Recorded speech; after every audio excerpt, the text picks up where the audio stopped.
ಹೆಂಗಿದ್ದೀರಾ? ಊರ್ ಕಡೆ ಹೊಂಟಿದ್ದೆ. ಹೌದಾ, ನಿಮ್ಮಿಂದ ಒಂದು ಸಹಾಯ ಆಗ್ಬೇಕಿತ್ತಲ್ಲ. ಏನ್ ಹೇಳಿ? ನಮ್ ತರ್ಲೆ ತಿಮ್ಮಂಗೆ ಯಾವ ಶಾಲೆಯಲ್ಲೂ ಸೀಟೇ ಕೊಡ್ತಿಲ್ಲ. ಓಸಿ ಪ್ರಶ್ನೆ ಕೇಳಿ ನೋಡ್ತೀರಾ? ದಡ್ಡನ್ ಮಗ ಇರ್ಬೇಕು, ಅದಕ್ಕೆ ಕೊಟ್ಟಿರಲ್ಲ. ಮೇಷ್ಟ್ರೆ, ದಡ್ಡ ಅಂತ ಮಾತ್ರ ಹೇಳ್ಬೇಡಿ. ನಂಗೂ ಒಂದು ಟ್ಯಾಲೆಂಟ್ ಇದೆ, ಆ ಟ್ಯಾಲೆಂಟ್ ನ ಕಂಡಮ್ ಮಾಡಬೇಡಿ. ನೀವೇನ್ ಪ್ರಶ್ನೆ ಇದ್ರು ಕೇಳಿ, ನಾನು ಹೇಳ್ತೀನಿ ಮೇಷ್ಟ್ರೆ. ಪ್ರಶ್ನೆ ಅಲ್ಲ, ಪ್ರಬಂಧ ಬರೆಯಕ್ ಬರುತ್ತಾ? ಪ್ರಬಂಧ ಬರಿತೀನಿ ಮೇಷ್ಟ್ರೆ. ಯಾವ ವಿಷಯದ ಮೇಲೆ ಕೊಟ್ರು ಬರೆಯಕ್ ಬರುತ್ತಾ? ಯಾವ ವಿಷಯದ ಮೇಲೆ ಕೊಟ್ಟರು ಪ್ರಬಂಧ ಬರಿತೀನಿ ಮೇಷ್ಟ್ರೆ. ಬರೆಯೋ ಆಗಿದ್ರೆ ಹಸು ಮೇಲೆ ಬರೆಯೋ ನೋಡೋಣ. ಹಸು ಮೇಲೆ ಪ್ರಬಂಧ ಬರಿಬೇಕು. ಹಸು ಒಂದು ಸಾಕು ಪ್ರಾಣಿ. ಹಸು ಕಪ್ಪಗಿದ್ದರೂ ಬೆಳ್ಳಗಿನ ಹಾಲನ್ನೇ ಕೊಡುತ್ತದೆ. ಹಾಲನ್ನು ಮೊಸರು ಮಾಡುತ್ತಾರೆ, ಮೊಸರಿನಿಂದ ಮಜ್ಜಿಗೆ ಮಾಡುತ್ತಾರೆ, ಮಜ್ಜಿಗೆಯಿಂದ ಬೆಣ್ಣೆ ಮಾಡುತ್ತಾರೆ, ಬೆಣ್ಣೆಯಿಂದ ತುಪ್ಪ ಮಾಡುತ್ತಾರೆ, ತುಪ್ಪವನ್ನು ಹಲವಾರು ಸಿಹಿ ತಿಂಡಿ ತಿನಿಸುಗಳನ್ನು ಮಾಡುತ್ತಾರೆ. ಹಸಿ ಸವಣೆಯನ್ನು ಹಾಕುತ್ತದೆ. ನಾನೇನೋ ಅನ್ಕೊಂಡಿದ್ದೆ, ಪರವಾಗಿಲ್ಲ. ನಾನ್ ಅನ್ಕೊಂಡಷ್ಟು ದಡ್ಡ ಏನಲ್ಲ ಕಣ ನೀನು. ನಾನೇನೋ ಬಾಯಿಗೆ ಹಸು ಅಂತ ಬಂತು ಹೇಳ್ದೆ, ನಿನ್ ಪ್ರಬಂಧ ಬರ್ದೆ. ಹಸು ಬಿಟ್ಟು ಬೇರೆ ಯಾವ ವಿಷಯ ಕೊಟ್ರು ಬರೆಯಕ್ ಬರುತ್ತಾ? ಯಾವ ವಿಷಯ ಕೊಟ್ಟರು ಬರಿತೀನಿ ಮೇಷ್ಟ್ರೆ. ಹಾಗಿದ್ರೆ ಬರೆಯೋ, ಕಾರ್ ಮೇಲೆ ಬರೆಯೋ ನೋಡೋಣ. ಕಾರು ಒಂದು 4 ಚಕ್ರದ ವಾಹನ. ಅದರ ಹಿಂಬದಿಯಲ್ಲಿ ಸ್ಟೆಪ್ನಿಯನ್ನು ಇಟ್ಟಿರುತ್ತಾರೆ. ಕಾರಿಗೆ 4 ಬಾಗಿಲುಗಳು ಇರುತ್ತದೆ. ಬಾಗಿಲುಗಳಿಗೆ ಗ್ಲಾಸ್ ಇರುತ್ತದೆ. ಗ್ಲಾಸ್ ಅನ್ನು ಇಳಿಸಿ ಹೊರಗಡೆ ನೋಡಬಹುದು. ಹಾಗೆ ಹಸುವನ್ನು ಕೂಡ ನೋಡಬಹುದು. ಹಸು ಒಂದು ಸಾಕು ಪ್ರಾಣಿ. ಹಸು ಕಪ್ಪಗಿದ್ದರೂ ಬೆಳ್ಳಗಿನ ಹಾಲನ್ನು ಕೊಡುತ್ತದೆ. ಹಾಲಿನಿಂದ ಮೊಸರು ಮಾಡಬಹುದು, ಮೊಸರಿನಿಂದ ಮಜ್ಜಿಗೆ ಮಾಡಬಹುದು, ಮಜ್ಜಿಗೆಯಿಂದ ಬೆಣ್ಣೆ ಮಾಡಬಹುದು, ಬೆಣ್ಣೆಯನ್ನು ಕಾಯಿಸಿ ತುಪ್ಪ ಮಾಡಬಹುದು, ತುಪ್ಪದಿಂದ ಹಲವಾರು ಸಿಹಿ ತಿನಿಸುಗಳನ್ನು ಮಾಡಬಹುದು. ಹಸು ಸಗಣಿಯನ್ನು ಹಾಕುತ್ತದೆ. ನಾನ್ ಹೇಳಿದ್ದು ಕಾರ್ ಬಗ್ಗೆ ಪ್ರಬಂಧ ಬಗ್ಗೆ ಅಂತ, ನೀನ್ ಹೇಳ್ತಾ ಇರೋದು ಹಸು ಸಗಣಿ ಬಗ್ಗೆ. ಎರಡಕ್ಕೂ ಸಂಬಂಧನೇ ಇಲ್ವಲ್ಲ? ನಿಂಗೆ ಹಿಂಗ್ ಹೇಳಿದ್ರೆ ಅರ್ಥ ಆಗಲ್ಲ. ವಿದ್ಯುತ್ ಕಂಬದ ಮೇಲೆ ಪ್ರಬಂಧ ಬರೆಯ. ವಿದ್ಯುತ್ ಕಂಬ ಊರಿನ ರಸ್ತೆಯ ಬದಿಯಲ್ಲಿ ಹೂತಿರುತ್ತಾರೆ.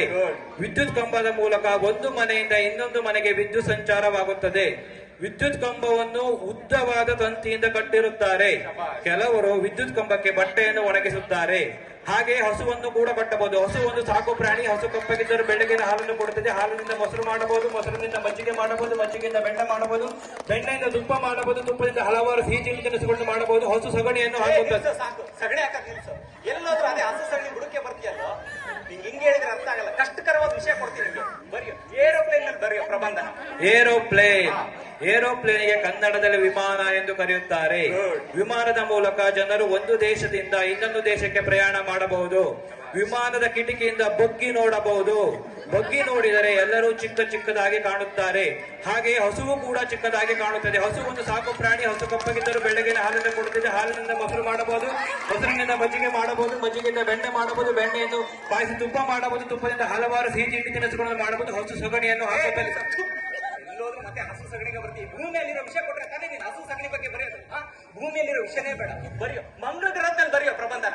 ಮಂಗಳ ಗ್ರಹ ಒಂದು ಅದ್ಭುತವಾದ ಜಾಗ. ಏನ್ ನಿಮ್ ತಾತ ನೋಡ್ಕೊಂಡ್ ಬಂದಿದ್ರ ಅಲ್ಲಿ? ತಾತ ಹೋಗಿ ನೋಡಿಲ್ಲ, ವಿಜ್ಞಾನಿಗಳು ಸಂಶೋಧನೆ ಮಾಡಿ ನೋಡಿದ್ದಾರೆ. ಮಂಗಳ ಗ್ರಹ ಒಂದು ಅದ್ಭುತವಾದ ಜಾಗ. ಅಲ್ಲಿ ಬೆಂಗಳೂರಿನಂತೆ ಟ್ರಾಫಿಕ್ ಜಾಮ್ ಇರುವುದಿಲ್ಲ. ಮಂಗಳ ಗ್ರಹದಲ್ಲಿ ಮನುಷ್ಯರು ಕೂಡ ವಾಸಿಸಬಹುದು. ಮನುಷ್ಯ ಹೋದ್ರೆ ಒಬ್ಬನೇ ಹೋಗ್ತಾನ?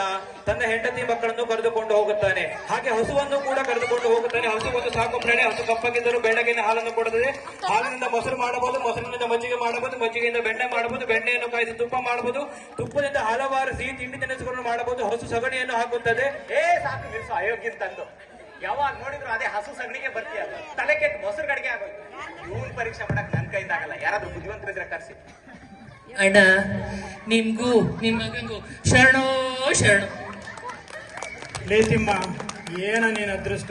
ಹಸುವಿನಿಂದ ಮಂಗಳಗಾರದವರೆಗೂ ಪ್ರಬಂಧ ಬರೆದು ನಿನ್ ಶಾಲೆ ಸೀಟ್ ಕೊಡ್ಲಿಲ್ಲಲ್ಲ. ಏನ 46 ಇದು? ಅದೇ ನಂಗೂ ಗೊತ್ತಾಯ್ತಲ್ಲ ಅಪ್ಪಯ್ಯ. ಏನ್ ಮಾಡೋದು, ಏನ್ ತಪ್ಪು ಮಾಡಿದೆ ಅಂತ ಗೊತ್ತಾಯ್ತಿಲ್ಲ ಅಪ್ಪಯ್ಯ. ದೇವ್ರೇ ಕಾಪಾಡ್ಬೇಕು.